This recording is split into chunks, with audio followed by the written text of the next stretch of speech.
Saya sarankan apalagi Anda seorang muslim ya, usahakan Bapak Ibu sekalian pada saat kita bertugas maka kita bisa menitipkan pesan dakwah pada mereka. Jadi bukan hanya sekedar tulis resep selesai, periksa selesai, tapi bagaimana justru kita mendakwahi mereka, mengingatkan kalau yang menciptakan kita Allah, yang menciptakan penyakit ini Allah, dan yang bisa menyembuhkan Allah. Yang pertama kami sarankan Bapak Ibu berdoa kepada Allah, ya, sambil introspeksi diri, muhasabah, beristighfar kepada Allah. Coba dekatkan diri kepada Allah. Kalau ada rezeki, makanan, uang, pakaian, disedekahkan. Niat untuk hilangnya penyakit tersebut, lalu sempurnakan dengan resep ini. Jadi kita dahulukan memperbaiki hubungan dia dengan Allah Subhanahu wa ta'ala. Itu penting. Allahu Rabbi wal Islam dini wa Muhammadan Rasulullah. Alhamdulillah, lisan kita selalu memuji Sang Pencipta Allah atas segala nikmat yang dilimpahkan kepada kita. Termasuk Allah masih memberikan kita umur di waktu ini, di hari ini, di mana kita masih punya kesempatan untuk bisa beramal saleh, dan akhirnya kita pun insya Allah bisa menambah catatan amal saleh kita di timbangan amal pada hari kiamat nanti, serta bagi orang yang masih melakukan dosa dan pelanggaran masih punya kesempatan untuk bertaubat kepadanya. Belum lagi nikmat kesehatan, peluang, ya, harta mungkin, makanan, minuman, pasangan hidup, keturunan dan segala macam hal. Allah Subhanahu wa ta'ala perintahkan kita untuk menikmati dan bersyukur kepadanya. Dan Allah Subhanahu wa ta'ala memudahkan syukur itu yang merupakan penyebab utama dari apapun yang kita sedang nikmati dari nikmat ini akan ditambah dengan kalimat yang sederhana sekali, yaitu Alhamdulillah. Oleh karena itu jadilah orang yang selalu membasahi lidah dan bibirnya dengan kalimat ini. Selanjutnya kita panjatkan salam hormat kita kepada utusan Allah Nabi besar Muhammad sallallahu alaihi wa ala alihi wa sahbihi wasallam. Sebagaimana Allah telah memerintahkan kita mengucapkan salam hormat tersebut, dan sebagai balas jasa 23 tahun dari masa hidup beliau yang dihabiskan untuk agama ini. 13 tahun fase Mekah semuanya dengan hinaan, cacian, gangguan, dan puncaknya diusir dari kampung halamannya, dan kita tahu betapa beratnya seseorang kalau diusir dari kampung halamannya. Dan 10 tahun fase Madinah semuanya penyempurnaan agama ini, ekspansi penyebaran agama Islam, sampai akhirnya Allah sempurnakan agama dan juga sampai kepada kita semua. Saya tentunya secara pribadi mengucapkan jazakumullahu khairan kepada semua teman-teman yang menjadi penyebab daripada pengajian kita bisa berjalan. Walaupun jadwalnya mungkin sebulan sekali, asal insya Allah kita komitmen sama-sama mengikhlaskan niat untuk belajar agama Allah Subhanahu wa ta'ala ini, baik dari saya dan juga teman-teman sekalian yang hadir, dengan juga metode pembedahan buku agar kita terbiasa untuk membaca buku dan juga kita punya referensi yang jelas, serta juga agar materi yang kita sampaikan sistematis karena berurut satu sama yang lain. Berikut lagi kita juga akan tambahkan cukup banyak informasi-informasi yang lain mungkin yang menguatkan penyampaian yang disampaikan oleh penulis tentunya. Jadi saya berterima kasih kepada Allah Subhanahu wa ta'ala dulu, kemudian kepada seluruh jajaran teman-teman di RSUD Koja ini, dari direksi sampai semua teman-teman staf mungkin yang hadir tidak bisa saya sebutkan satu persatu. Ataupun mungkin saya tadi dengar ada undangan disebarkan kepada RSUD yang lain. Kalaupun hadir dan siapapun intinya menjadi penyebab, semoga Allah Subhanahu wa ta'ala menjadikan ini tambahan amal bagi Bapak Ibu sekalian. Baik, metode yang kita gunakan bedah buku. Buku yang kita bedah mungkin sudah dibagikan setahu saya, ditulis oleh Hasan bin Ahmad bin Hasan Hammam. Buku ini kalau menurut saya adalah salah satu buku yang sangat bagus, sistematis, Ya. Berkumpul di dalamnya banyak sekali ilmu. Walaupun sebenarnya mengerucut hanya membahas dua hal. Tentang masalah keajaiban, sedekah, dan istighfar. Dan memang setelah sekian lama Bapak Ibu sekalian saya terjun di medan dakwah ini, subhanallah makin lama kita terjun, makin sering kita ceramah, maka makin Allah bukakan kunci-kunci rahasia dari seluruh amal yang ada.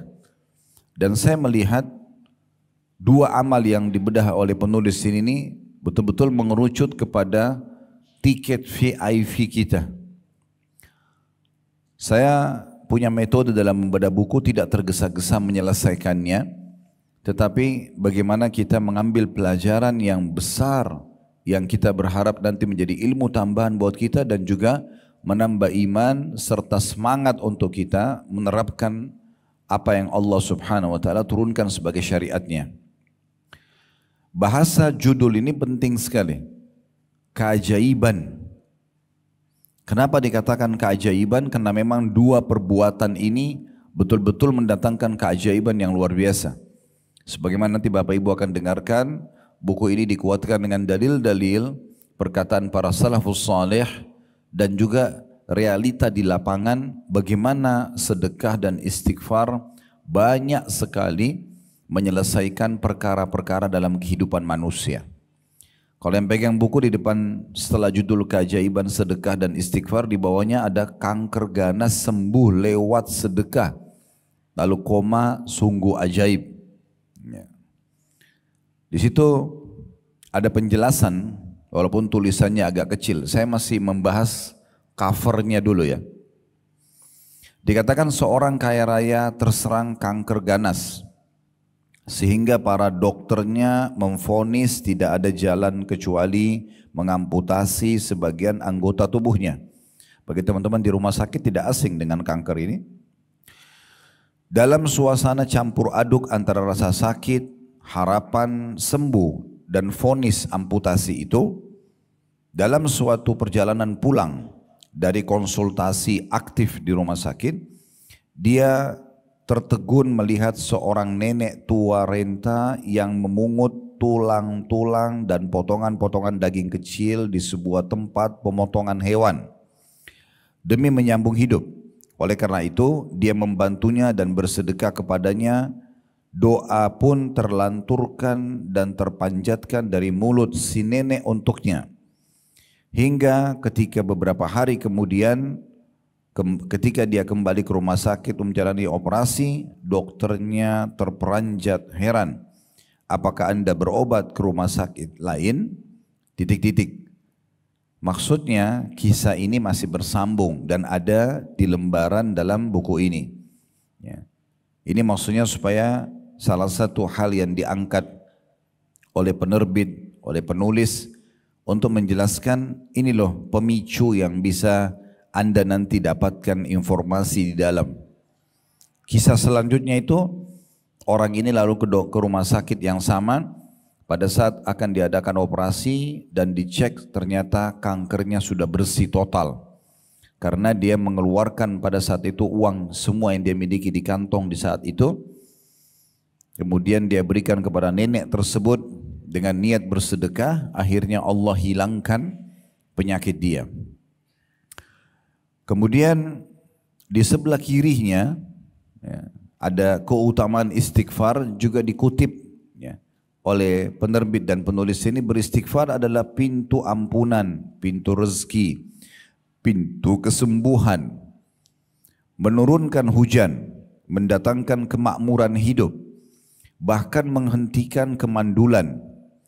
Ada sejumlah kisah nyata di sini yang akan membimbing Anda untuk jujur mengatakan maha benar Allah dengan firman-Nya. Beristighfar kepada Rabb kalian. Sebagaimana Allah sebutkan dalam surah Nuh ayat 10 sampai ayat 11 terjemahannya, beristighfarlah kepada Rabb kalian, niscaya dia-nya besar kata ganti Allah, akan mengirim hujan kepada kalian dengan lebat, maksudnya untuk memenuhi kebutuhan kalian dengan air itu. Tumbuh-tumbuhan jadi tumbuh, hewan-hewan jadi hidup, manusia jadi hidup. Kemudian membanyakkan atau memperbanyak harta benda dan anak-anak kalian, dan juga menjadikan kebun-kebun, bahkan menciptakan sungai-sungai untuk kalian. Jadi di sini dari cover buku ini Bapak Ibu sudah diberikan secara umum kenapa penerbit menerbitkan buku ini, dan penulis kenapa menulis judul Keajaiban Sedekah dan Istighfar, karena dia nanti penulis akan menceritakan kepada kita kisah-kisah nyata, dan itu betul terbukti, serta siapapun yang mengikuti contoh itu dari rutinnya bersedekah dan seringnya beristighfar, dia akan melihat keajaiban dalam hidupnya.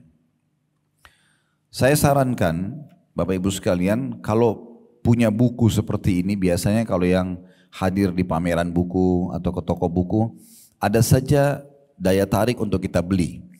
Cuma masalahnya di tengah-tengah masyarakat kita, daya bacanya masih rendah. Kita malas sekali baca. Mungkin kalau beli buku seperti ini tidak terlalu tebal sebenarnya. Tapi untuk menghatam, menghabiskan itu bisa dikatakan jarang sekali. Oleh karena itu kita gunakan metode bedah ini supaya kita bisa menyelesaikan. Di lembaran pertama dari buku ini, atau tepatnya lembaran kedua ya, dari kalau kita buka buku ini, ada judul dalam bahasa Arab At-Tadawi bis Sadaqah, berobat dengan sedekah. Terus di bawahnya At-Tadawi bil Istighfar, berobat dengan istighfar. Lembaran setelahnya dijelaskan siapa penerjemahnya, ya penerbitnya, dan selain judul asli dan juga judul terjemahan. Kemudian Bapak Ibu sekalian, maaf bukan menggurui tapi ini kena bedah buku. Saya selalu sarankan kepada seluruh jemaah, dan waktu saya juga ngajar di kampus kepada teman-teman mahasiswa, agar kalau beli buku yang paling pertama dilihat selain judul adalah daftar isi. Daftar isi akan menggambarkan kepada kita apa sih sebenarnya isinya buku ini. Ya. Dan ini penting sekali. Walaupun kadang-kadang saya bercanda juga dengan jemaah, kalau beli buku yang paling pertama buka plastiknya dulu. Ya.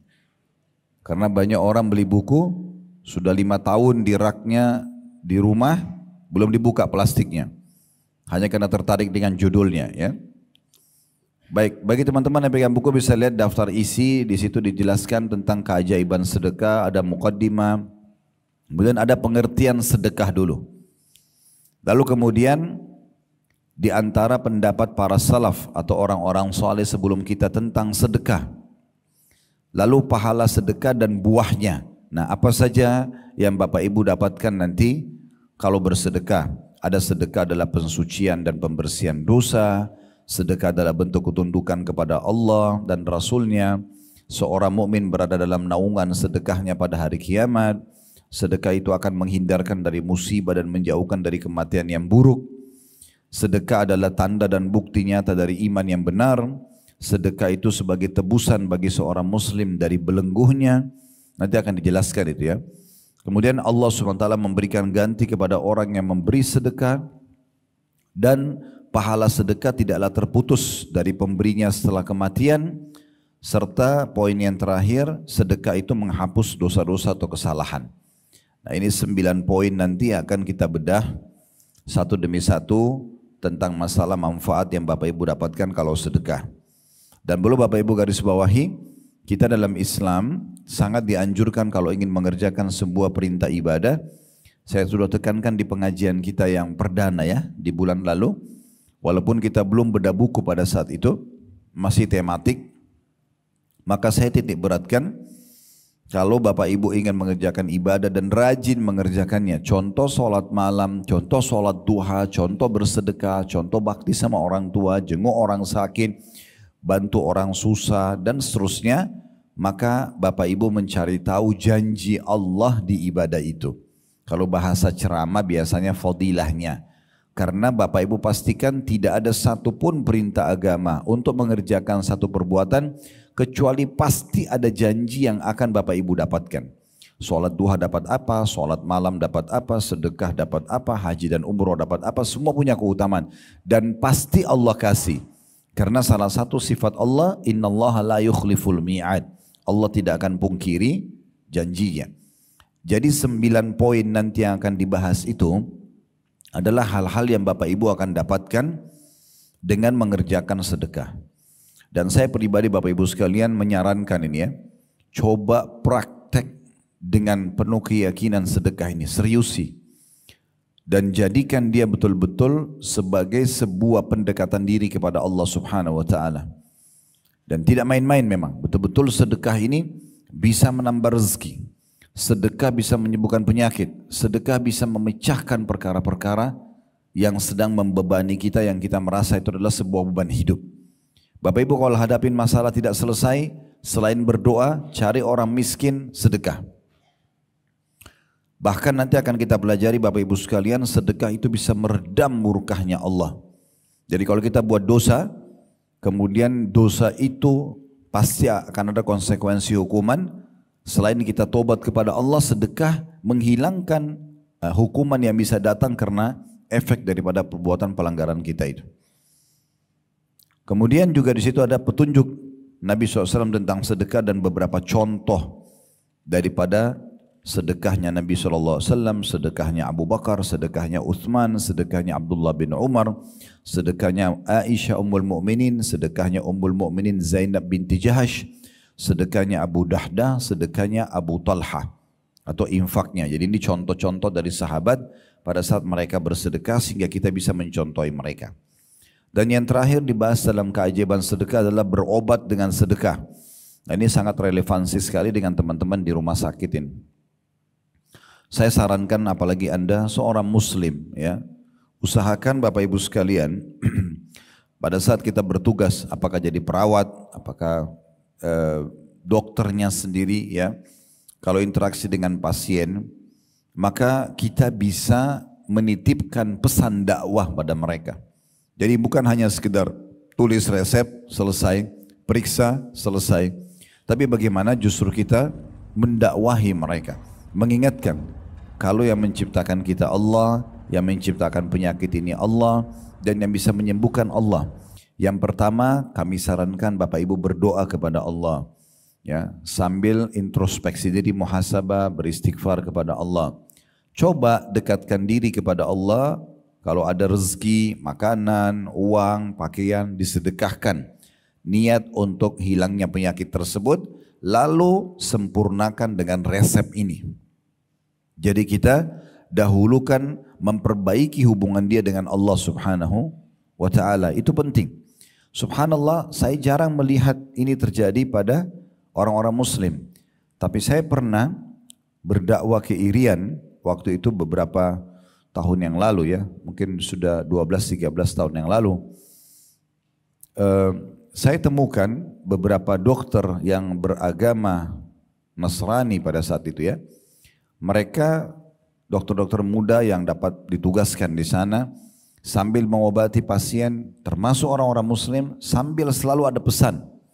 Ya, nanti Bapak yang sembuhkan, bahasa mereka. Dan itu hak mereka dalam mendakwakan agama mereka. Tapi kenapa kita umat Islam yang jelas-jelas kita bertauhid, mengesahkan Allah yang Maha Kuasa, kita meyakini Dia tidak beranak, tidak diperanakkan, Dia Maha Kuasa dan Dia adalah penyembuh, ya, dan Dia Raja yang sebenarnya, tidak menitipkan pesan ini kepada pasien kita atau kepada ya orang-orang yang kita kenal mungkin dari kerabat agar mengingatkan itu. Itu penting sekali.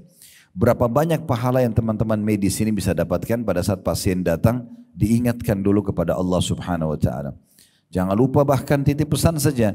Nanti kalau minum obat baca bismillah ya. Nanti dengan tangan kanan ya, sambil berdoa kepada Allah agar ya disembuhkan. Karena obat dan dokter bukan penyembuh, tapi berusaha untuk membantu. Yang menyembuhkan adalah Allah. Titipkan pesan dakwah itu. Sehingga dia kalau melakukan nanti di rumah, Bapak Ibu akan panen pahalanya. Nah itu pesan juga yang bisa kita dapatkan. Kemudian di terakhir bahasan tentang sedekah nanti, itu cukup banyak kisah-kisah nyata. Ada mengobati luka, nanah dengan sedekah akhirnya sembuh. sedekah menyebab sembuhnya seorang ibu, nanti ada kisahnya di sini titik-titik. Allah menyembuhkan kanker, tadi itu yang kita sempat bacakan sebagian kisahnya. Selamat dari kejadian tragis karena sedekah. Para dokter berkata harapan sudah tidak ada, tanda kutip, sedangkan sedekah berkata harapan kesembuhan masih ada. Batu ginjal dan sedekah, sebuah rumah yang tidak pernah dimasuki dokter karena setiap hari mereka penghuni rumah itu baik ayah, ibu, anak, mereka selalu menyisipkan dari uang yang mereka miliki di satu kotak dengan niat sedekah. Di akhir bulan mereka sedekahkan dan dengan itu mereka tidak pernah sakit. Kemudian sedekah dan istighfar adalah obat kemandulan. Nah ini nanti ada kisah nyata yang akan disampaikan. Kemudian bagian yang kedua dari buku, setengahnya kurang lebih keajaiban istighfar. Dijelaskan tentang pengertian istighfar, waktu-waktu yang tepat untuk istighfar, contoh istighfarnya para malaikat, istighfarnya para nabi, istighfarnya Nabi Muhammad SAW. Lalu kemudian nanti akan masuk ke poin paling penting masalah manifestasi dan buah istighfar.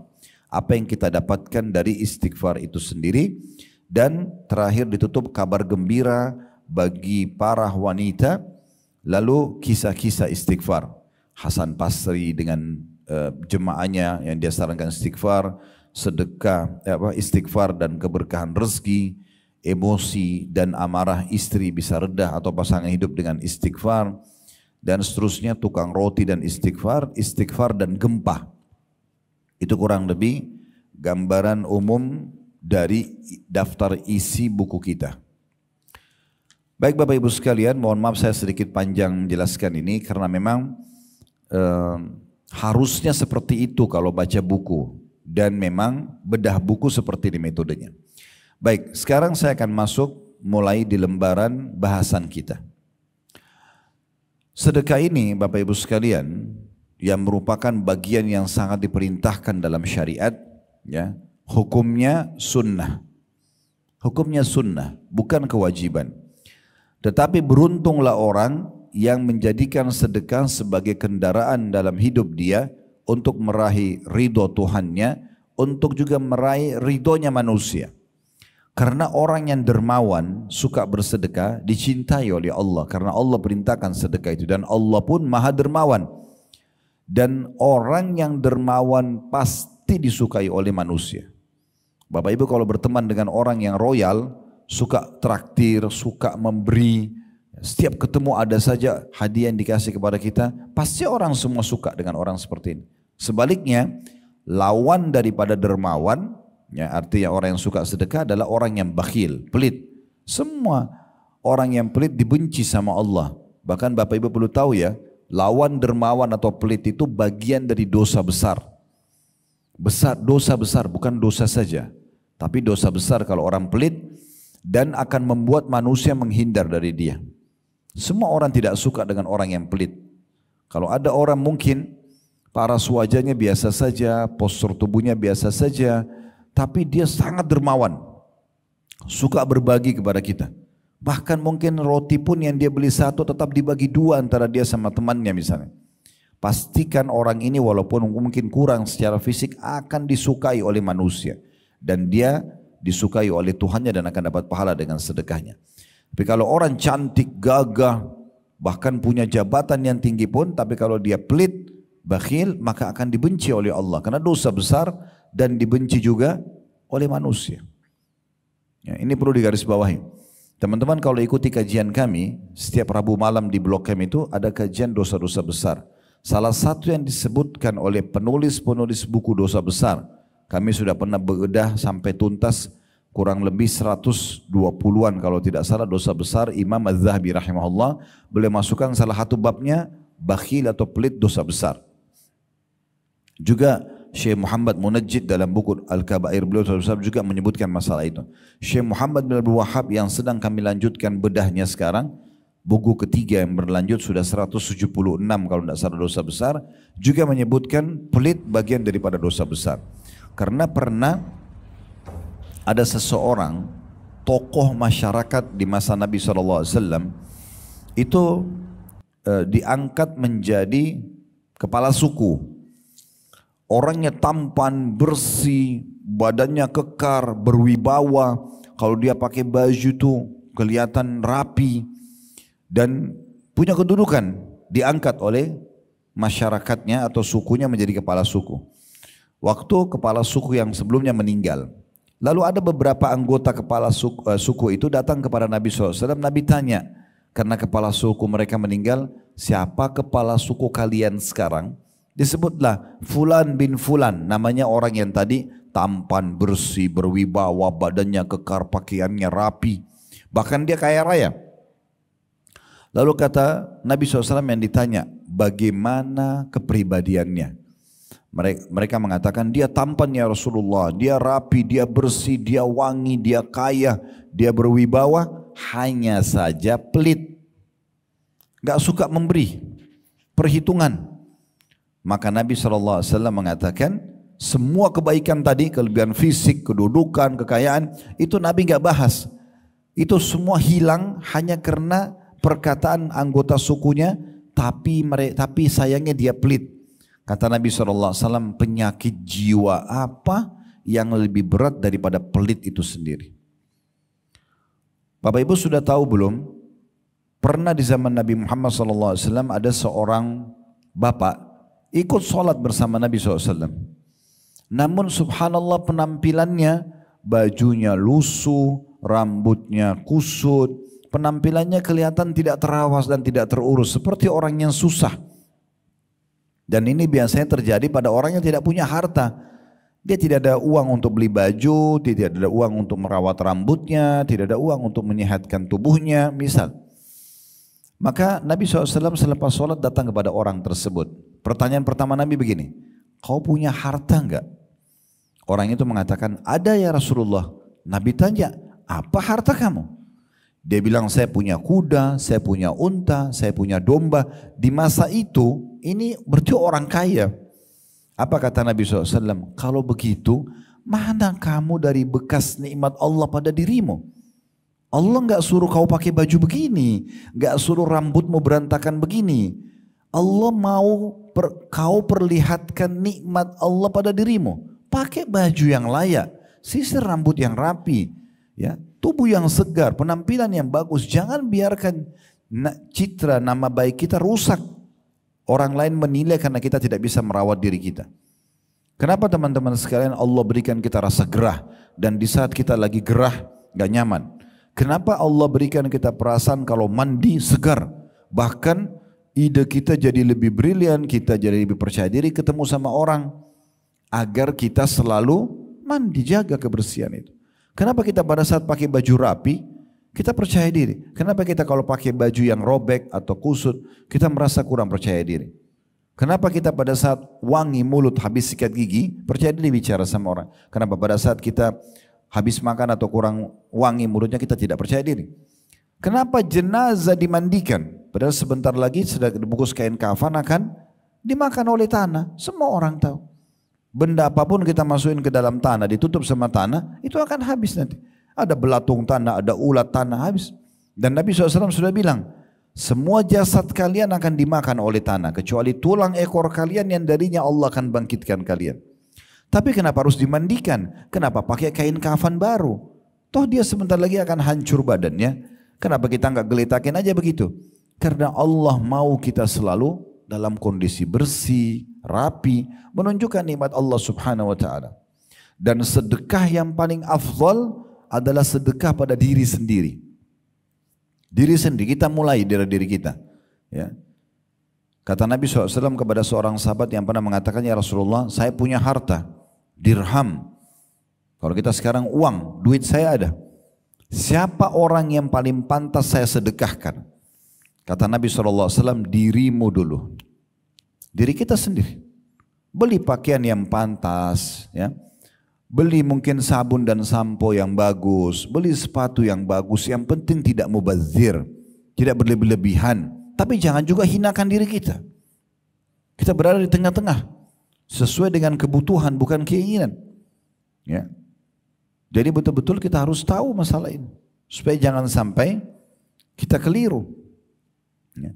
Nabi SAW sangat senang kalau ada orang yang berpenampilan, dan beliau sendiri mencontohkan itu, beliau sendiri suka dengan bersih dan rapi. Ya. Dan beliau juga seringkali tampil di hadapan para sahabat dengan rapi dan bersih. Kalau pernah dengar Abu Hanifah rahimahullah, ini salah satu dari 4 imam madhab.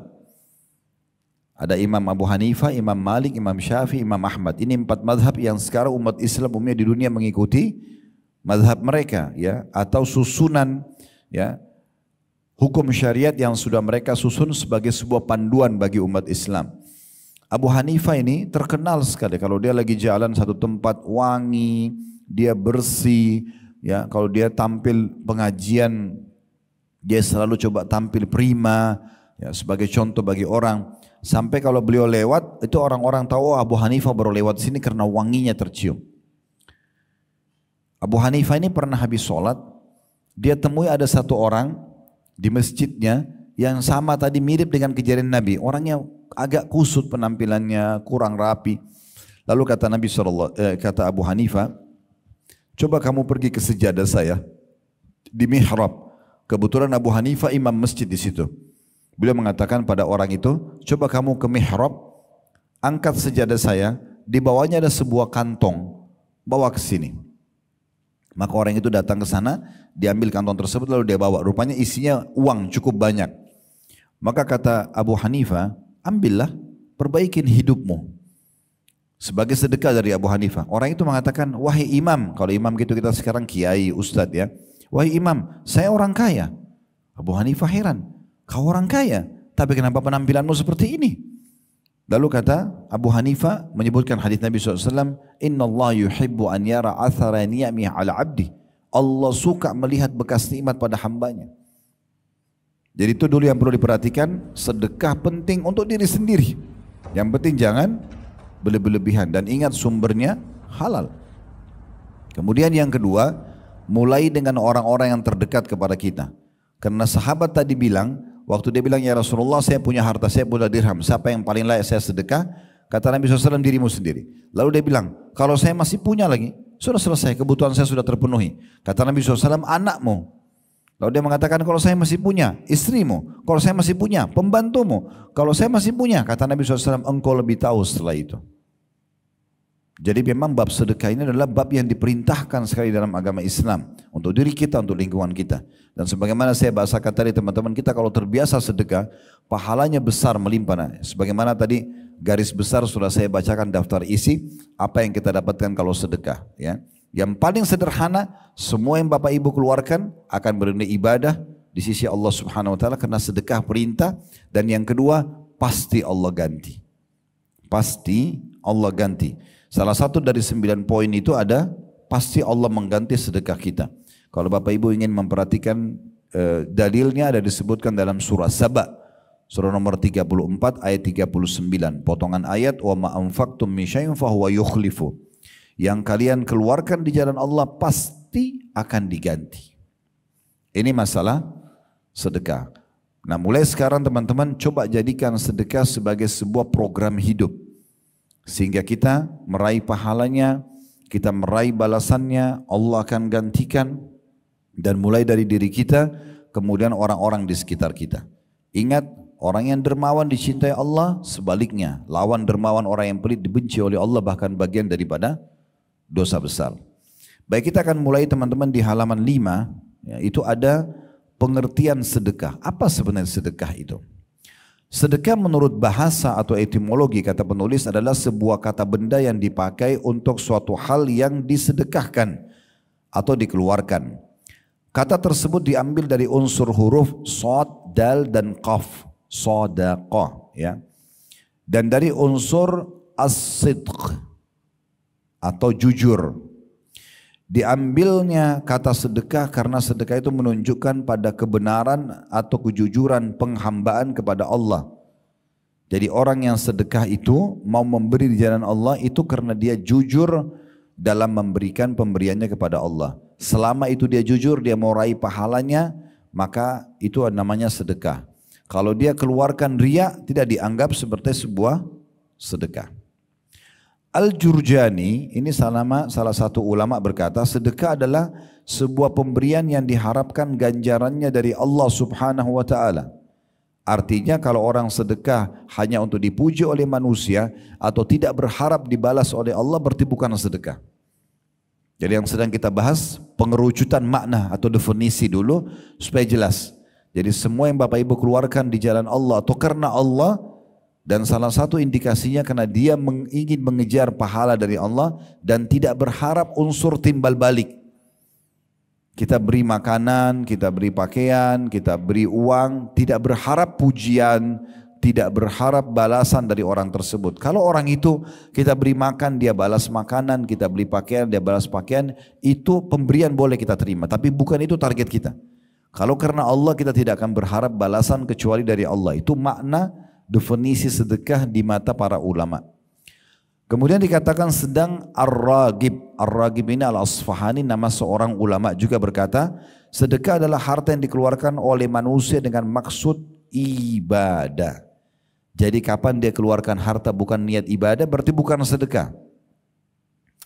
Seperti zakat, akan tetapi sedekah itu pada dasarnya disyariatkan untuk suatu perkara yang disunnahkan. Sedangkan zakat untuk suatu hal yang diwajibkan.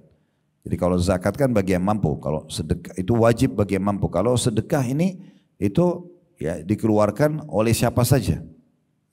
Kalau zakat itu ada jenis-jenis perincian. Uang, emas, perak dikeluarkan dari jenis yang sama. Kalau Bapak Ibu punya peternakan, kambing, sapi, ya, unta, dikeluarkan dari jenis hewan itu zakatnya. Kalau kita panen hasil perkebunan, dikeluarkan juga dari hasil kebun itu untuk zakatnya. Itu pun ada syarat dua. Syarat mutlak yang pertama haul, masa 1 tahun dari uang yang kita simpan, yang kita investasikan, dari hasil panen, ya, dari hasil pertambangan, bisnis dan seterusnya. Ada 1 tahun, ada juga kalau perkebunan setiap panen, tapi setiap daripada itu 1 tahun. Kemudian ada yang kedua nisab, kadar minimal dia. Kalau harta kita 85 gram emas setiap bulan sama sampai bulan ke-12, baru kita keluarkan di bulan ke-12 2,5%-nya. Tapi kalau dalam 12 bulan ini Bapak Ibu sekalian, bulan pertama Januari misalnya kadar uang kita yang kita simpan dan kita investasi nilainya 85 gram emas. Jadi kalau kita hitung sekarang 1 juta 1 gram berarti 85 juta uang tabungan ibu dan bapak dan disimpan atau diinvestasikan. Bulan Januari sama 85 gram emas, bulan Februari sama, Maret sama, terus sampai 12 bulan ke depan, maka nanti di ujungnya bulan ke-12 Bapak Ibu keluarkan 2,5% zakat, ini wajib. Tapi Allah ringankan zakat itu karena dia kewajiban. Kalau bulan pertama, bulan kedua, bulan ketiga, bulan keempat, bulan kelima, bulan keenam, bulan ketujuh misalnya semuanya sama nih 85 gram emas setiap bulan. Bulan ke-8 Bapak Ibu kebetulan ada kebutuhan, biaya rumah sakit, biaya apalah sekolah anak. Tiba-tiba di bulan ke-8 turun di bawah 85 gram emas. Tadinya uang kita 85 juta ke atas, sekarang sisa 70 juta misalnya. Karena dipakai 15 jutanya untuk kebutuhan di bulan ke-8. Nah di saat itu haulnya Bapak Ibu yang 7 bulan ke belakang batal, ya, terbatalkan. Kapan mulai lagi dihitung haul untuk zakat? Kalau bulan depan, bulan ke-9 ternyata dia sampai lagi 85 gram emas, mulai dihitung bulan pertama dari haul itu. Begitu kalau zakat hitungannya ya. Tapi kalau sedekah tidak ada haul, tidak ada masa 1 tahun. Tidak ada nisab, kadar minimal. Tidak ada persentase 2,5%. Bapak Ibu dianjurkan bersedekah bukan setiap hari, setiap saat, setiap ada kesempatan. Lewat sebuah masjid ada kotak amal untuk menerima infak dan sedekahnya jemaah yang lewat karena mau renovasi masjid atau ada kegiatan.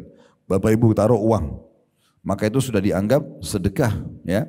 Dan dalam 1 hari bisa berulang kali kita bersedekah. Contoh misalnya Bapak Ibu ingin mengejar hadis Nabi SAW, siapa yang membangun rumah Allah di muka bumi, maka Allah akan bangunkan baginya istana di surga. Maksudnya siapa yang membangun masjid, ada masjid dekat rumah lagi renovasi, kita lewat pagi hari mau ke rumah sakit ini misalnya sedekah 10.000 rupiah misalnya.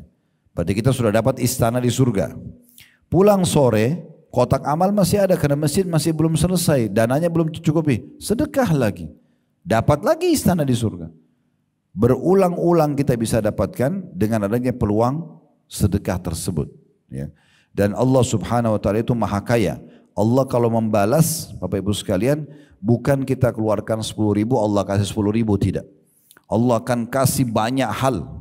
Bisa Allah kembalikan harta, Allah kasih berlipat-lipat ganda, atau Allah berikan misalkan dengan 10.000 sedekah, kesehatan 1 tahun atau 2 tahun tidak sakit, atau Allah berikan keberkahan, anak jadi bakti, atau tadinya mandul bisa melahirkan, bisa hamil dan seterusnya. Banyak hal yang Allah kasih dari sedekah tersebut. An-Nawawi, ini nama ulama juga, berkata, disebut sebagai sedekah adalah karena ia merupakan sebuah bukti atas kepercayaan pelakunya. Ya, maksudnya percaya kalau ini adalah perintah Allah dan percaya akan ada balasannya. Kebenaran atau dalam kurung sidq, keimanannya baik lahir maupun batin, maka sedekah itu adalah keyakinan dan kebenaran imannya. Ini tentang definisi sedekah. Sekarang kita dengarkan Bapak Ibu sekalian di halaman selanjutnya yang ke-6, ini penting sekali tentang di antara pendapat para salaf tentang sedekah. Bagaimana orang-orang soleh sebelum kita, salaf maksudnya orang terdahulu sebelum kita, dari kalangan sahabat, dari tabi'in, tabi'in, orang-orang sebelum kita, bagaimana mereka memandang sedekah. Tolong sedikit fokus supaya kita lebih ambil manfaat. Bagaimana mereka memandang sedekah itu, sehingga mereka bisa konsisten selalu bersedekah. Ada persepsi kita nanti yang kita coba perbaikin di Indonesia yang keliru, ya. Maksudnya bukan Indonesia, umumnya umat Islam lah. Kita akan mulai statement pertama diangkat oleh penulis, perkataan Umar radhiyallahu anhu. Beliau mengatakan sesungguhnya amal-amal, maksudnya amal soleh itu saling berbangga-bangga diri. Sholat, haji, ya, bakti sama orang tua, semua saling berbangga diri. Lalu sedekah berkata kepada semua amal soleh yang lain, saya adalah yang paling baik di antara kalian. Berarti menandakan dari statement Umar radhiyallahu anhu ini, sedekah itu kedudukannya bila dibandingkan dengan amal-amal soleh yang lain ini sangat tinggi. Karena dia menunjukkan bukti keimanan seseorang hamba kalau Tuhannya memerintahkan dan akan memberikan balasan. Kemudian statement yang kedua, Abdul Aziz bin Umair rahimahullah berkata, solat itu akan menyampaikan dirimu setengah perjalanan. Puasa menyampaikan dirimu kepada pintu sang raja. Solat setengah perjalanan, puasa akan membawa kamu ke pintu istana sang raja, maksudnya Allah Subhanahu Wa Taala. Sedangkan sedekah akan menyampaikan dirimu ke hadapan raja tersebut. Jadi luar biasa. Kalau dalam statement ini berarti menandakan sedekah itu seperti puncak daripada ibadah itu semuanya. Jadi kalau mau tahu orang itu betul-betul tulus dalam sholatnya, tulus dalam puasanya, dia sedekah nggak sih? Karena sedekah itu pembuktian terhadap keimanan. Ibnu Abi Al-Ja'ad, ini nama seorang juga, seorang salaf, orang soleh, berkata, sesungguhnya sedekah itu benar-benar menghilangkan 70 pintu keburukan. Jadi satu kali sedekah, itu sudah cukup Allah hilangkan dari kita 70 pintu keburukan yang bisa menimpa kita. Kemudian Yahya bin Mu'adz rahimahullah berkata, tidaklah saya mengetahui suatu biji yang bisa mengimbangi gunung di dunia ini kecuali sedekah. Maksudnya sedikit dikeluarin, sedekah sepotong roti, sedekah sesendok nasi, misalnya 1.000 rupiah, itu udah cukup nilainya bergunung-gunung nanti pada hari kiamat. Asy-Sya'bi, ini sama juga salah satu ulama berkata, barang siapa, nah ini metodenya ya, bagaimana, tadi itu kan semua tentang kedudukan sedekah, mulai dari perkataan Asy-Sya'bi, setelahnya ada Al-Laits, ada Al-Fudail bin Iyad. Ini cara kita memandang sedekah. Yang tadi saya bilang teman-teman, harus kita ubah persepsi kita. Kalau kita selalu punya persepsi, orang minta nih, lagi di jalan, Anda naik mobil atau naik motor, ada orang ulurin tangan. Lalu kita punya persepsi, oh dia butuh dengan saya. Makanya kita dengan cueknya menolak dia. Karena kita anggap dia butuh. Atau kita memberikan uang tanpa melihat wajahnya pun. Mungkin ada orang naik mobil, begitu orang minta bantuan, kaca mobil turunkan sedikit, dia mungkin cuma jepit uang 500 rupiah atau 1000 rupiah dikeluarkan. Ya, seakan-akan menghinakan si penerima itu. Ingat, ini persepsi salah. Lalu bagaimana persepsi yang benar tentang sedekah? Balik, yang butuh dengan sedekah tersebut adalah saya, bukan orang miskin itu. Jadi kalau ada orang miskin yang minta, kita harus tanamkan dalam diri kita, saya yang sedang butuh. Karena kalau dia tidak datang orang ini, saya mau sedekah kemana? Dia menerima uang yang kita kasih 1 juta rupiah, 500 ribu, 100 ribu, 10 ribu, 5 ribu misalnya, 1000 rupiah pun kita kasih ke dia. Nilai itu dipakai sama dia, beli air mineral, beli roti, beli kebutuhan dia, bayar utangnya misalnya. Dia pakai, habislah. Tapi kita dalam teori agama kita, agama Islam, nilai ini sedang dibawa ke timbangan amal kita nanti. Bahkan bukan cuma seperti itu, dilipat gandakan. Nah, perhatikan statement yang menarik dari Asy-Sya'bi rahimahullah. Ya. Beliau mengatakan barang siapa yang tidak memperlihatkan bahwa dirinya lebih butuh kepada ganjaran sedekah. Siapa yang mau sedekah tapi dia tidak perlihatkan kalau sebenarnya dengan sedekah ini dia lebih butuh untuk sedekah agar dapat ganjaran dari Allah daripada seorang fakir yang butuh kepada sedekah itu, maka dia telah membatalkan sedekahnya dan telah memukul wajahnya sendiri dengannya. Apa maksudnya? Kalau anggap remeh penerima sedekah itu, menganggap dia yang butuh, bisa batal sedekah kita. Karena seakan-akan kita enggak tulus kepada Allah Subhanahu wa taala.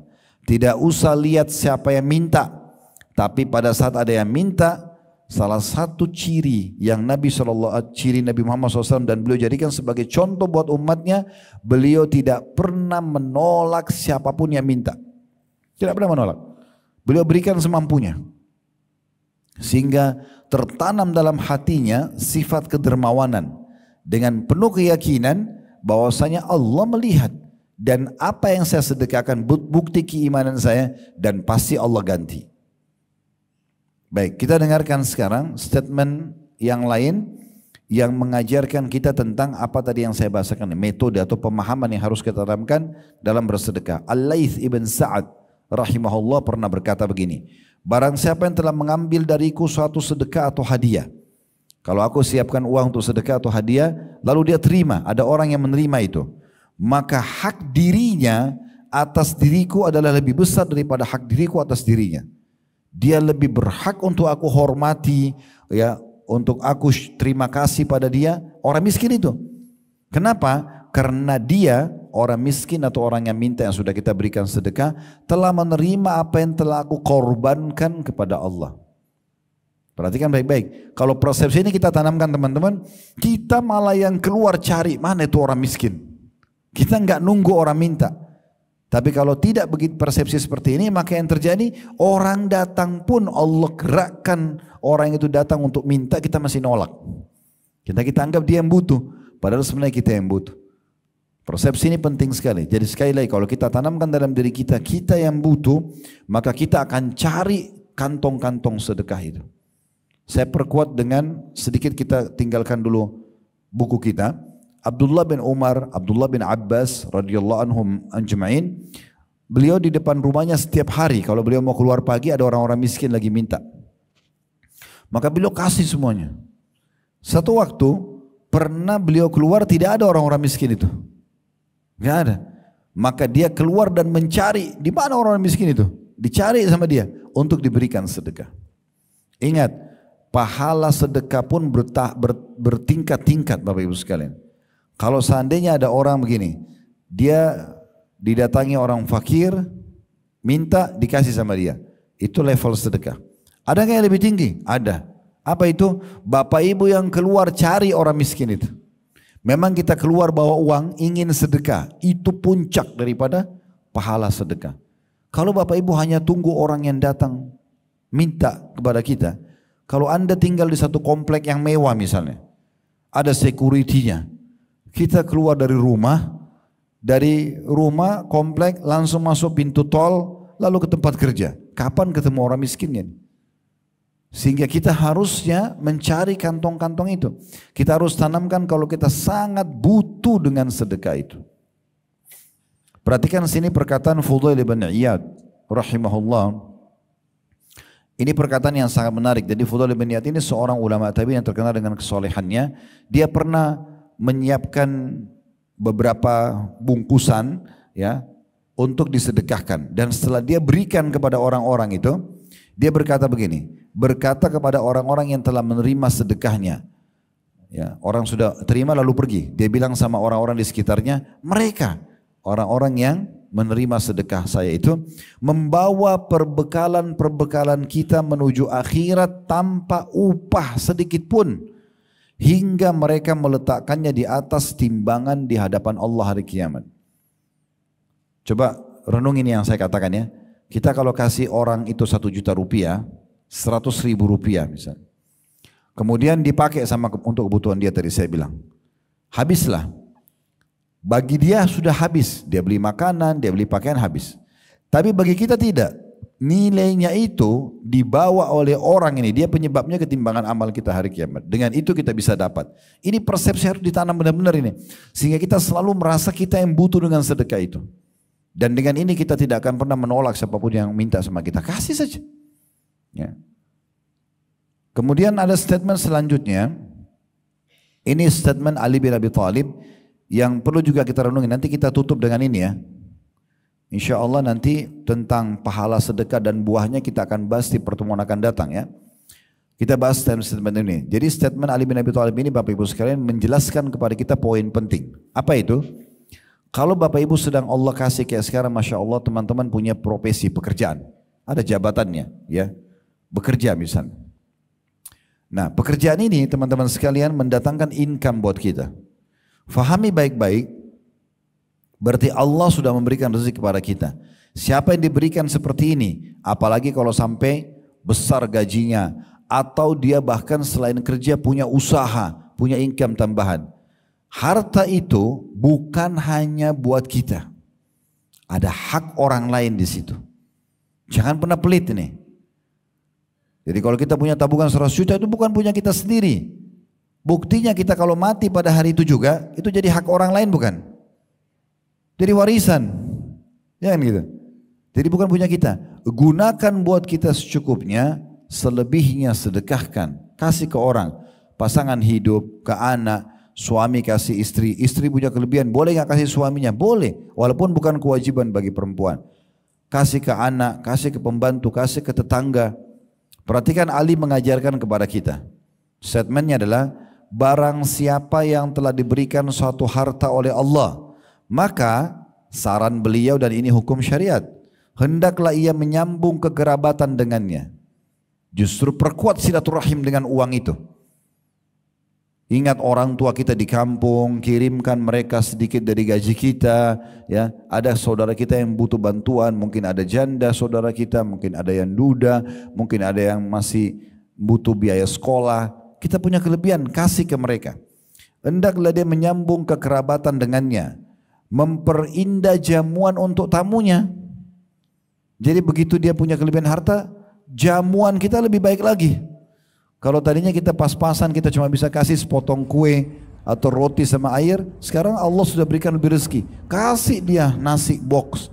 Lebih bagus lagi, kasih tambahan buah. Perindah jamuan buat tamu. Tujuannya untuk apa? Supaya harta itu jadi berkah. Allah kan kasih tambahan nanti dengan itu.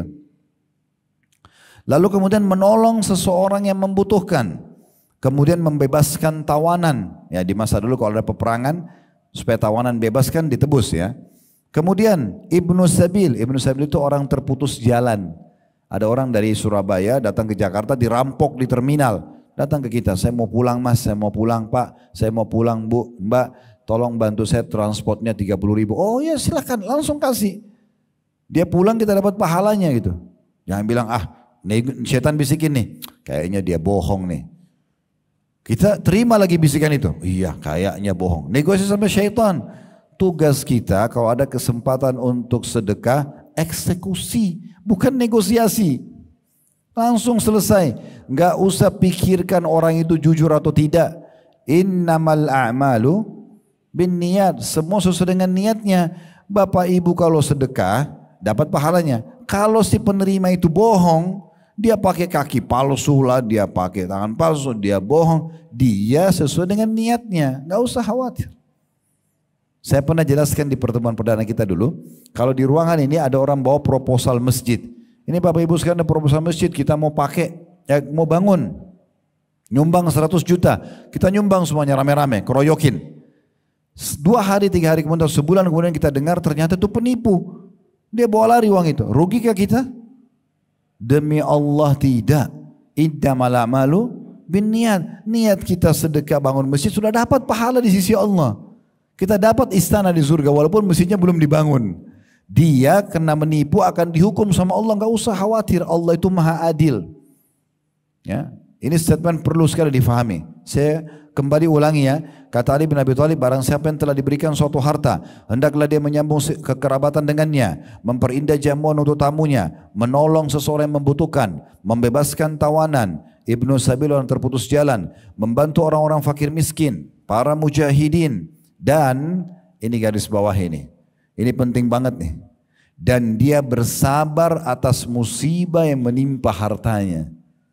Ternyata harta yang kita punya, gaji yang kita punya, hasil bisnis kita yang kita punya, di situ ada hak kita, ada hak orang lain untuk kita bantu, dan akan ada ujiannya.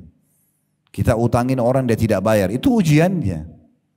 Kita investasi rugi, ditipu orang, itu ujiannya. Sabar. Semua orang akan melalui itu kalau diberikan harta. Jadi jangan heran. Itu kata beliau, jadi bersabar atas musibah yang menimpa hartanya. Karena dengan perkara-perkara itu dia akan memperoleh kemuliaan dunia dan akhirat. Dia akan mendapatkan, bisa memenuhi kebutuhannya dan akan dapat balasan besar nanti di akhirat. Ya kan gitu. Yang terakhir di sini ada 2 statement ya. Ada satu statement ya. Maaf, cuma tinggal 1 di sini, tapi nanti di paragraf terakhir ada juga statement yang menarik untuk dibahas. Kita tutup dengan ini. Statement Abu Hatim rahimahullah, seorang ulama tabi'in. Beliau memberikan perumpamaan supaya kita faham. Beliau mengadakan perumpamaan antara bakhil, orang pelit dan dermawan. Ini kan tidak bisa ketemu seperti minyak sama air. Orang dermawan suka memberi, royal. Ingat, royalitas dermawan akan mendatangkan loyalitas.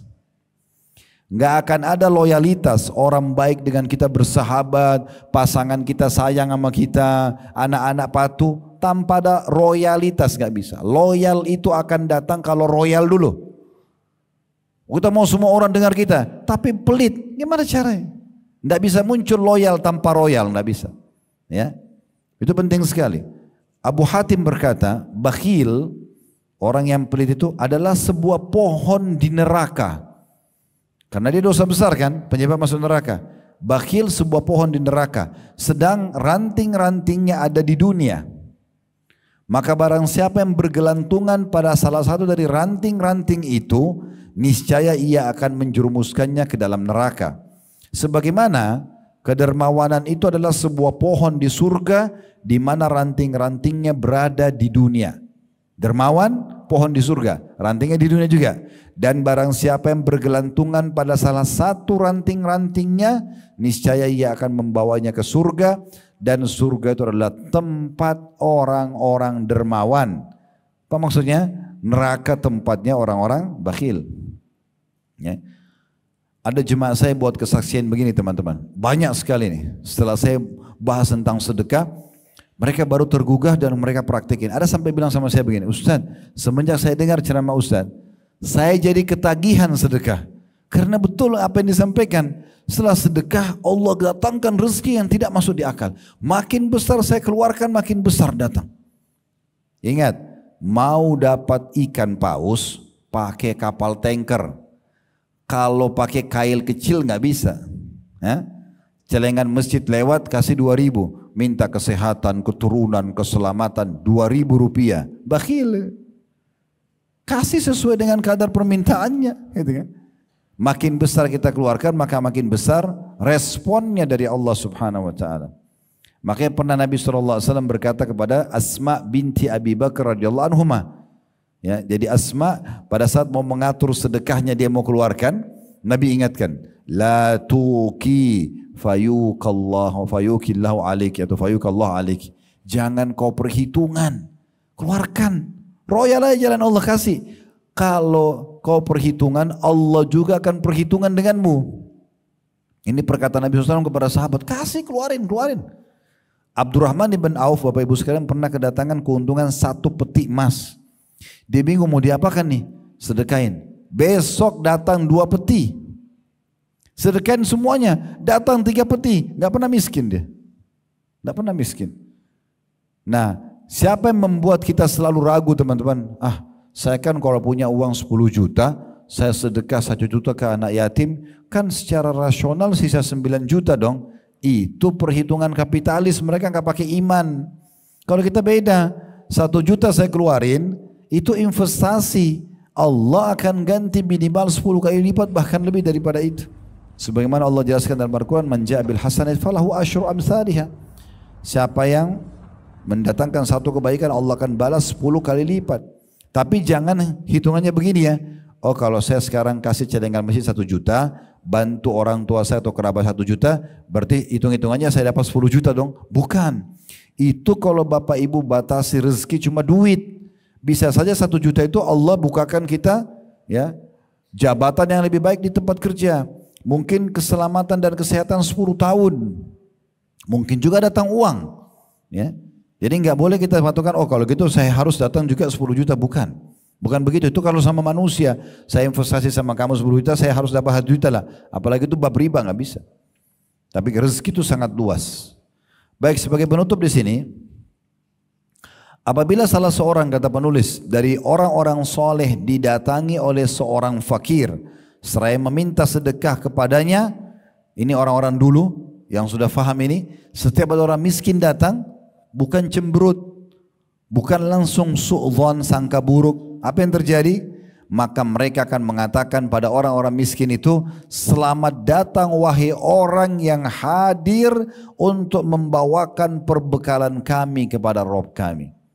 Jadi lihat orang miskin senyum gembira, syukur kamu ada, nih ambil, bawa ke sana ketimbangan amal saya, gitu. Kalau kita kan digodain syaitan untuk dibisingin sama syaitan, takut, rugi, benar gak orang ini, itu syaitan semua. Membuat kita khawatir. Janji Allah benar, janji syaitan itu palsu. Ya. Dan yang dimaksud, kata penulis dalam penutupannya, dengan perbekalan itu adalah berupa kebaikan dan amal-amal yang mendekatkan diri kepada keridhaan Allah Subhanahu wa taala. Jadi begitulah kaum salafus saleh, mereka kalau ya bersedekah, memberikan dan memahami sesuai dengan syariat Allah, kalau sedekah dia yang butuh, bukan orang miskin yang butuh. Dan dia yakin makin besar dia berikan ke jalan Allah, makin besar juga Allah SWT berikan kepada dia. Ya, jadi seperti itu gambarannya, Allahu a'lam. Semoga bermanfaat. Subhanakallahumma bihamdika asyhadu an la ilaha illa anta astaghfiruka wa atubu ilaik. Wassalamualaikum warahmatullahi wabarakatuh.